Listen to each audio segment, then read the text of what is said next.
কৃষকের ঘামের কতটুকু দাম দিতে পারি আমরা। আজকে ধান কাটতে আসলাম, আমাদের হাতে ধান যেটা 49 ধান। তো অনেকদিন পরে আজকে ধান কাটলাম, যেটা নতুন ফসল, যেটা নভেম্বরের 12 তারিখে নবান্নের উৎসব, 12 তারিখের 10 থেকে 12 তারিখের দিকে নবান্নের উৎসব পালন করা হয়। গ্রামে আসছি, তো গ্রামের ধানের গন্ধ না নিলে কেমন হয়। আমাদের ঐতিহ্য, বাংলাদেশের কৃষির প্রধান ফসল আমাদের ধান। অপরূপ সুন্দর আমাদের ধান ক্ষেতের দৃশ্য। কৃষক ভাইও আছেন এখানে। এই হচ্ছে ধান কেটে রাখা আছে, দেখি আমরা এক লাফ দিয়ে চলে যাব। আমরা কতটুকু কি ধান পাবেন আপনি আশা করছি? মন 50 মন। 50 মন, তাই না? তার মানে বিঘা প্রতি 25 না, বিঘা প্রতি আপনি 20 ধরতেছেন। 18-20 ধরলে এনাফ। তো দাম পাবেন কেমন আশা করতেছেন ধানের? দাম তো গতবার ছিল 1700 টাকা বেচছিলাম। শতাংশ জায়গা আমি আর কি দেড় বিঘা এই কফি চাষ করি প্রতি বছর। কেমন ইনশাল্লাহ। ফল বিঘা প্রতি কেমন ফল? আমার মোটামুটি দেখা যায় যে এই কত পিস? এই মোটামুটি 5000-6000 আলহামদুলিল্লাহ, দেড় বিঘাতে আর কি। চারা দেই। আচ্ছা। চারা 5000 বা 6000। কিন্তু আমার বেচা কিনে উঠে আপনি দেখেন 2 লক্ষ, 1.5 লক্ষ, 1,80,000। মানিকগঞ্জের একটা ছোট্ট গ্রামে আসলাম। আর এই গ্রামে আমরা আজকে খেয়া পার হয়ে আসলাম। এই খেয়া পারাপার নদী, খেয়া ঘাটের পয়সা নেওয়া হয় এই ঘাট থেকে। তো আমরা এখান থেকে সবজি খেতে যাবো, একটু দেখবো যে মানিকগঞ্জে বর্তমানে সবজির কি অবস্থা। আর এখানে গ্রামীণ মানুষের জীবনযাপন আমরা দেখতে পাচ্ছি। তারপরে এখানে একটা চায়ের দোকান আছে, দেখি একটু চা খাওয়া যায় কিনা।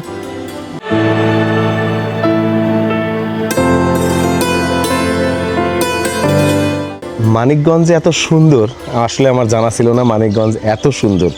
তা আজকে মানিকগঞ্জের ধান ক্ষেত, শীতকালীন সবজি আপনাদেরকে দেখাবো, সাথে থাকবেন। দুর্দান্ত একটা সময়, দুর্দান্ত একটা টাইমিং, সেই সাথে মানিকগঞ্জের ধান ক্ষেত, যেটা নবান্ন আসছে সামনে, আর অলরেডি ধান কাটা শুরু হয়ে গেছে। দেখিয়ে আমরা একটু চলেন,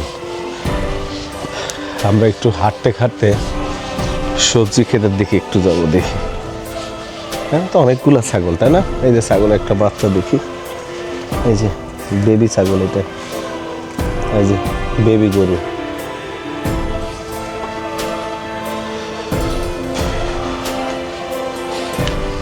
ঠিক বিকেলবেলায় দর্শক আমরা চলে আসলাম মানিকগঞ্জের একটা ছোট্ট গ্রামে, নদীর পাড়ের একটা ছোট্ট গ্রাম। গ্রামটা দেখেন কত সুন্দর। সামনেই সোনালী ধান, খুব পেকে গেছে বলা যায় ধানটা, খুব শীঘ্রই ধান কাটা হবে। তো দেখি এখানে কৃষক আছে, কৃষকদের সাথে আমরা কথাও বলবো, আর এখানে সবজি দেখার চেষ্টা করব আমরা, শীতকালীন সবজি। এই হচ্ছে গ্রাম, চমৎকার একটা গ্রাম। এই পাশে হচ্ছে ফুলকপি ক্ষেত, এটা আমরা ফুলকপিও দেখবো। আর এখানে যে কৃষক আছে, কৃষকদের সাথে কথা বলবো। আবার এখানে যে পেঁপে আছে গাছে, টাটকা পেঁপে। এখানে আবার মনে হচ্ছে এই জায়গায় এটা আলু দেওয়া আছে এই ক্ষেতেরটাতে। খুব সুন্দর জায়গা। বাচ্চা ভাই অনেক আগে চলে গেছে, আমি আর ভাইয়া আসছি ঢাকার থেকে। আমরা একটু শীতকালীন সবজি দেখতে আসছি মানিকগঞ্জে, সেই সাথে মানিকগঞ্জের বিকেলটা যে কত সুন্দর। সামনে দেখতে পাচ্ছি শুধু সোনালী ধান, অবশ্য একটা জমিতে দেখতে পাচ্ছি যে ধান কাটছে অলরেডি। বিকেলে সূর্যের সোনালী রং ছুঁয়ে পড়ছে ধানের উপরে। তো নবান্নের গন্ধ কিন্তু আমি এখানেই পাচ্ছি, নবান্নের ধানের সুবাতাস। এই যে আমরা দেখতে পাচ্ছি নবান্নের ধান। এই হচ্ছে মানিকগঞ্জের যে ধান, সে ধানটাই যে আমার হাতে, অনেক সুন্দর, অন্যরকম একটা গন্ধ ধানের, খুবই সুন্দর একটা সেন্ট। আপনারা সেন্টটা পাবেন না, কিন্তু দৃশ্যটা আপনারা দেখতে পারবেন।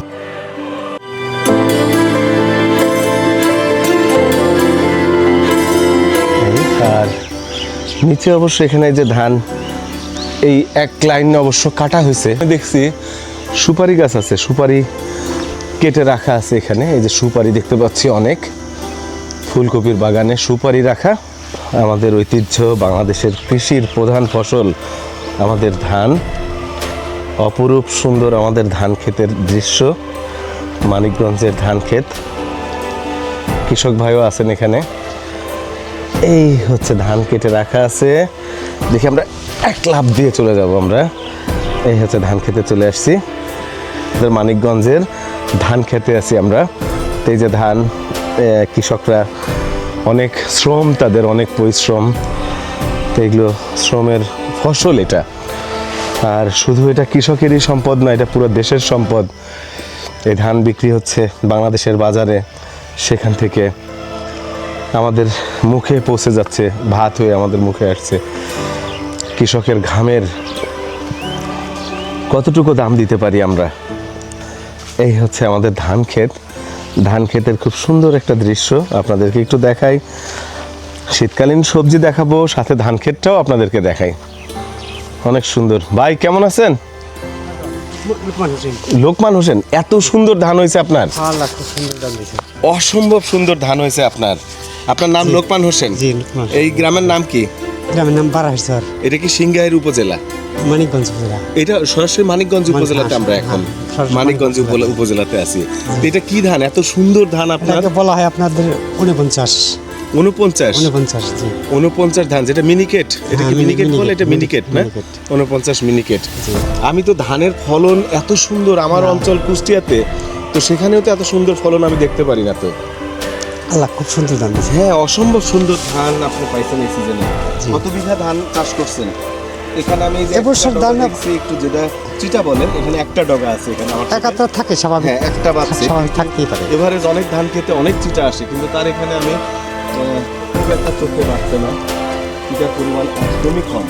হ্যাঁ, চিটার পরিমাণ কম। এটা কয় বিঘা লাগাইছেন ধান আপনি? এটা আমার আছে 100 ডিসিমিল। 100 ডেসিমেল হ্যাঁ। বলতে কতটুকু জমি? আড়াই বিঘে। আড়াই বিঘা। 39 1 বিঘা, তো আড়াই বিঘা আছে। কতটুকু কি ধান পাবেন আপনি আশা করছেন? আশা করছি মন 50 মন। 50 মন, তাই না? তার মানে বিঘা প্রতি 25 না, বিঘা প্রতি আপনি 20 ধরতেছেন। 18-20 হ্যাঁ, 18-20 ধরলে এনাফ। তো দাম পাবেন কেমন আশা করতেছেন ধানের? দাম তো গতবার ছিল 1700 টাকা বেচছিলাম। 1700 বেচছিলেন। এবার তো ধানের দাম কম। কিছুদিন আগে বেচলাম, এক গাড়ি ধান বেচলাম বললে আপনার 1320 টাকা করে।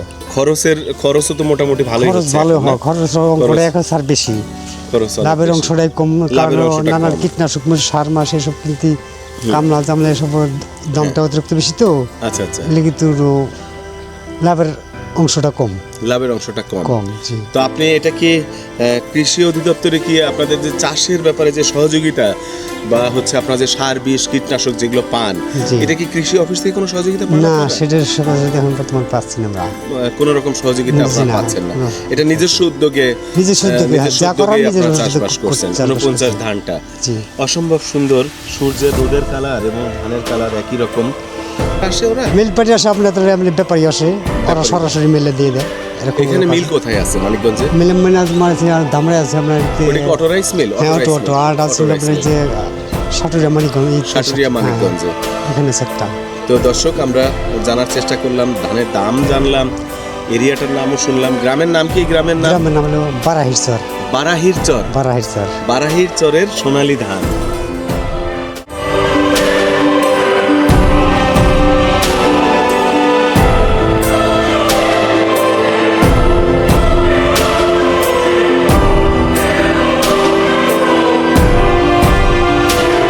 নবান্নের উৎসব যেটা হয় কোন সময়? না, সেটা এই নভেম্বরে হয়। সে নভেম্বরে, নবান্নের জি। উৎসবটা মূলত যেটা আমি একটু আপনার কাছ থেকে জানতে চাইছিলাম, যেটা নভেম্বরের 10-12 তারিখের মধ্যে যে ধান কাটা শেষ হয় বা ধান কাটে, জি জি। এই সময়টাতে কৃষকরা ফসল উঠায়, নতুন ফসল, নতুন, হ্যাঁ। নতুন অন্ন, নতুন ভাতের ব্যবস্থা হয়। নতুন ভাত, আগের আটা, যে- পিঠা এসব। হ্যাঁ? নতুন ভাত, আটা, পিঠা নতুন এসব ভাত, আয়োজন আটা, হয়। পিঠা, এগুলো মানুষের হ্যাঁ, হাতে অর্থনৈতিক যোগান আসে, নতুন যোগান আসে। তো এখান থেকেই নবান্নের উৎসব এক সময় পালন করতো আর কি। জি জি। তো সেইখান থেকে আমার একটু চিন্তা ভাবনা যে সামনে আসছে নবান্ন, দেখি নবান্নর ধান পাওয়া যায় কিনা, জি। সেই সাথে শীতকালীন সবজি। তো আপনাকে অনেক অনেক ধন্যবাদ, আচ্ছা। ভালো থাকবেন। আচ্ছা, হ্যাঁ, ভালো থাকুন। জি জি জি, আল্লাহ হাফেজ। অনেক ধন্যবাদ আপনাকে। আমাদের আর দানা আরো বেশি আরো আছে আমাকে। ওই পাশে আরো আপনি এখানে করছেন 2.5 বিঘা, তাই তো? তার মানে 50 মণ আপনি ইনশাল্লাহ ধান পাবেন 2.5 বিঘাতে।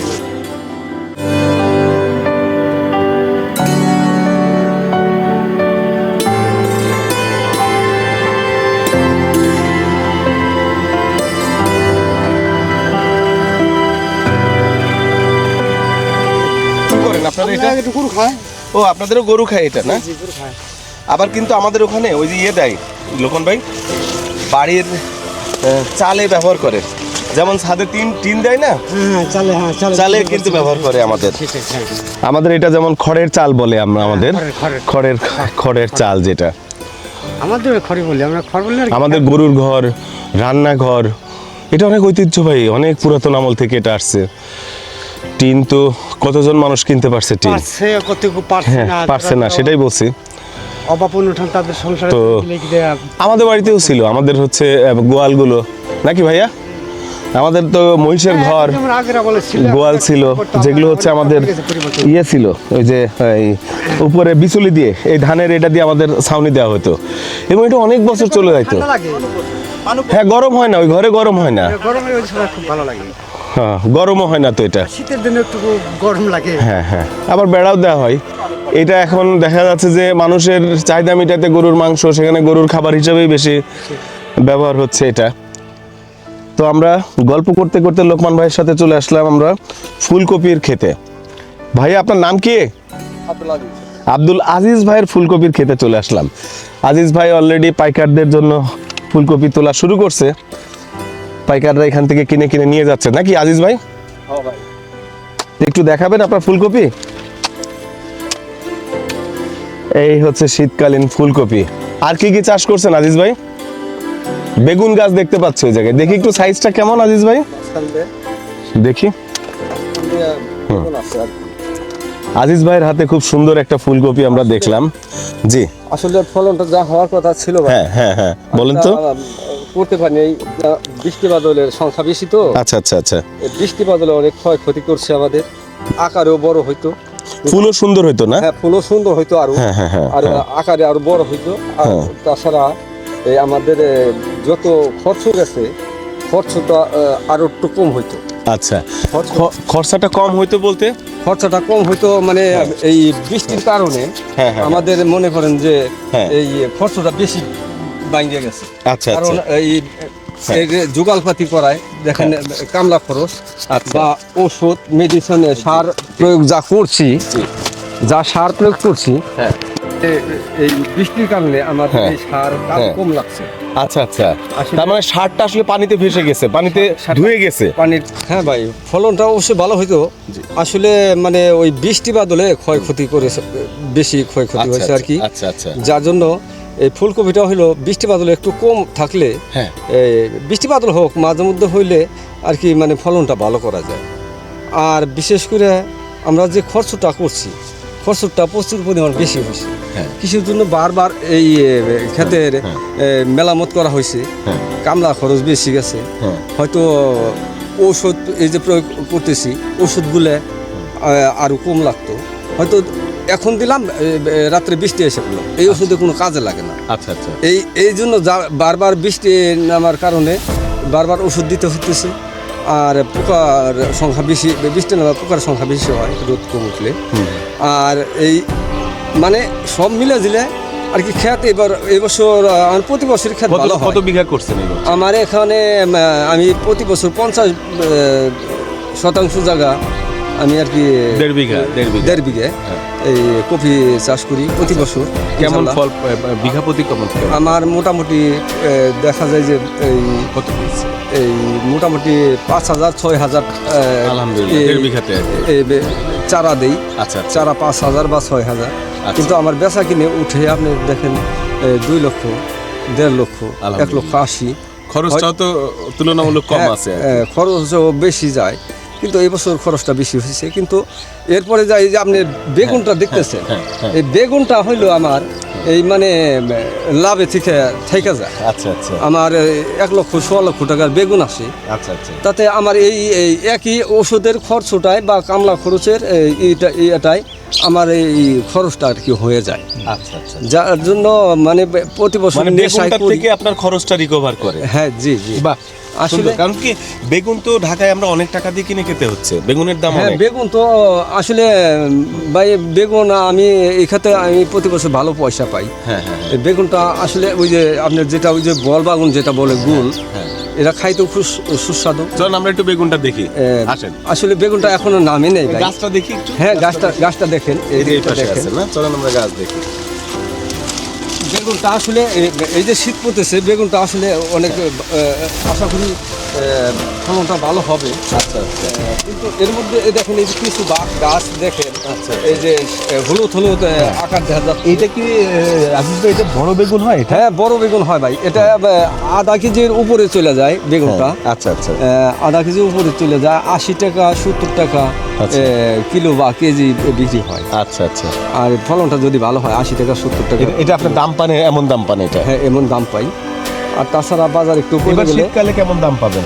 যেটা এবার তো আপনার লেট ফসল, এটা এটা দেরি করে হচ্ছে এটা। শীতকালে এটা আপনার এবার হয়তো বাজার 40 টাকা বা 50 টাকা থাকতে পারে এই বেগুনটা, তাই? এই বেগুনটা। আচ্ছা আচ্ছা। এই যে দেখেন, এই যে কলি নেমে হচ্ছে, এই যে ফুল নামছে। গাছের এই ইয়েও তো সুন্দর অনেক, মানে সাইজটা অনেক সুন্দর গাছ। আসলে এটা যা মানে করণীয় কাজ আমি করতে পারছি না, এই কপিটি উঠাইয়া দিয়ে পারলে তারপরে এটার মধ্যে আর সুন্দর করে কামলা খরচ করে মাটি দিয়ে ওষুধপত্র দিয়ে পানি সাইডে দিয়ে হয়তো আমি এটাকে আরও সুন্দর করতে পারবো ইনশাল্লাহ। যাক, অনেক অনেক ধন্যবাদ ভাইয়ের কাছে। আমরা ফুলকপির গল্প শুনলাম, তার চাষ পদ্ধতি শুনলাম, বা কেমন কি ফলন পাই সবই জানতে পারলাম আমরা। হ্যাঁ, ফলন আমরা প্রতি বছর আল্লাহ ভালো রাখে ভাই। আপনি আর কি কি চাষ করেন আপনি? আমি ধানের ক্ষেত চাষ করি, কিন্তু এই সিজনে আমার ধানের ক্ষেত এবছর নাই। এবার তো কিন্তু লোকমান ভাই তো এই ভালো ফসল পাইছে। হ্যাঁ হ্যাঁ, ধান আর ভুট্টা। আচ্ছা, ভুট্টার চাহিদা তো এখন মনে হয় অনেক, না? কারণ ভুট্টা দিয়ে তো অনেক খাবার। আচ্ছা আচ্ছা। তো দর্শক, আমরা বিকেলের সুন্দর একটা সময়, অসাধারণ একটা সময়ে আমরা মানিকগঞ্জের মাঠে আমরা অবস্থান করছি। খুবই সুন্দর লাগছে, খুবই ভালো লাগছে আমার কাছেও, মানে আসলে ভালো লাগার মতো একটা জায়গা। এই যে আজিজ ভাইয়ের হাতে ফুলকপি, আমার হাতেও আছে ফুলকপি। তো আজিজ ভাই চেহারাটাও তো ফুলকপির মতো। আজিজ ভাই অনেক সুন্দর তো আপনার চেহারা। হ্যাঁ ভাই, সুন্দর তো আসলে কৃষি। এইটা এবার দাম পাইলেন কেমন আজিজ ভাই? এটা দাম পাচ্ছেন কেমন? এটা বর্তমানে আপনি 4000 টাকা দর, মানে 40 টাকা পিস দিতেছেন। 40 টাকা পিস দিতেছেন আর কি। এটা 40 টাকা পিস দিচ্ছেন আর কি। তো আমরা এই যে শীতকালীন যে ফুলকপি আজিজ ভাইয়ের হাতে আছে, আর সামনে এখানে আছে উনি অবশ্য উনি যে ওনার ওয়াইফ আর কি। তো উনি তো আসলে একটু ইসলামিক মাইন্ডের, তো হয়তো বা ক্যামেরার সামনে আসবে না। তো আমরা আজিজ ভাইকে একটু দেখলাম, আর এখানকার প্রকৃতিটা অসাধারণ সুন্দর। পাশে ধান ক্ষেত, আর এই পাশে হচ্ছে আপনার আমাদের ফুলকপি এবং বেগুন আজিজ ভাই। খুবই সুন্দর। এই তার 1.5 বিঘা আমরা দেখলাম, এই পুরো 1.5 বিঘার ক্ষেতটা আমরা দেখলাম। ছোট করে একটু আবাদ করি আর কি, তাছাড়া আমার পাশাপাশি আর একটা কাজ আর আছে। আমরা আজিজ ভাইয়ের কাছ থেকে আজকে একটু ফুলকপি আমরা কিনে নিয়ে যাব। ঢাকায় ফুলকপি খাচ্ছি, আপনাদেরকে একটু দেখাই দর্শক। তো মূলত এই যে আজিজ ভাইয়ের সাথে আছে, আমরা এই যে এতটুকু সাইজের একটা ফুলকপি আমরা ঢাকায় কিনতেছি বলা যায়। এখানে যে সাইজটা আপনারা দেখেন আমার সামনেই আছে ফুলকপিটা। হ্যাঁ, আমার সামনে আছে ফুলকপির সেন্টও আসছে। এই যে এখানের যে সাইজটা এত বড় আনুমানিক, ঢাকায় এতটুকু একটা ফুলকপি আমরা হয়তো বা 40 বা 50 টাকা করে আমরা কিনছি। তো সেই হিসাবে এখনও ঢাকার আশেপাশে মানিকগঞ্জ বা বিভিন্ন জায়গায় চাষবাস হচ্ছে, এখানে কম দামে ভালো সবজিগুলো এখানে পাওয়া যাচ্ছে। তাই এটা আপনাদেরকে দেখানোর উদ্দেশ্যেই আমরা চলে আসছি আজকে মানিকগঞ্জে। আর আমরা নিজেরা খাওয়ার জন্য একটু টাটকা ফুলকপি নিয়ে যাব।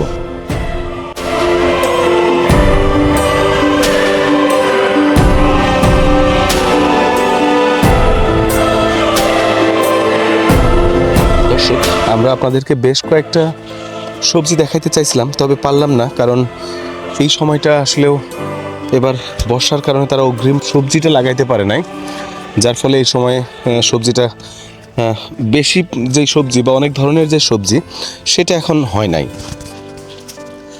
তো আমরা আপাতত ফুলকপি বেগুন আপনাদেরকে দেখাইলাম। আর আজ এই পর্যন্তই। সবাই ভালো থাকবেন। আমার ভিডিওটি আপনাদের যদি ভালো লাগে, লাইক শেয়ার কমেন্ট এবং বেল আইকন বাজিয়ে রাখবেন। এই ধরনের ভিডিওগুলো সুন্দর সুন্দর জায়গার দৃশ্য ভিডিও আপনাদেরকে দেখানোর চেষ্টা করব। এই এখনও আমরা আজিজ ভাইয়ের মাঠেই আছি। তো সবাই ভালো থাকবেন, দেখা হবে অন্য কোনো ভিডিও ব্লগে। সেই পর্যন্ত সকলের সুস্থতা কামনা করে আমি এখানেই শেষ করছি। খোদা হাফেজ।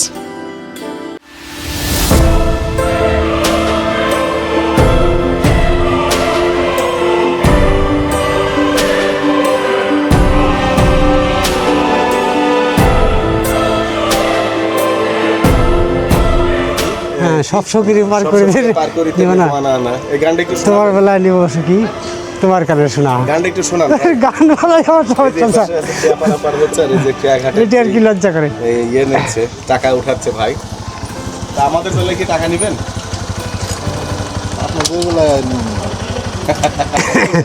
আচ্ছা আচ্ছা এখন ছাড় দাও স্টিমার আসছে এখন ছাড় দাও মেহমান এরা মেহমান ছাড় দিতে হবে হ্যাঁ তা আমি আসলে ছাড় চাই না একটা গান বলছিলাম আমরা ওই যে সব সখীরে পার করিতে নেবো আনা আনা ধন্যবাদ ভাইজান অনেক অনেক ধন্যবাদ মানিকগঞ্জের মানুষ অনেক ভালো তো আমি কুষ্টিয়ার আর কি।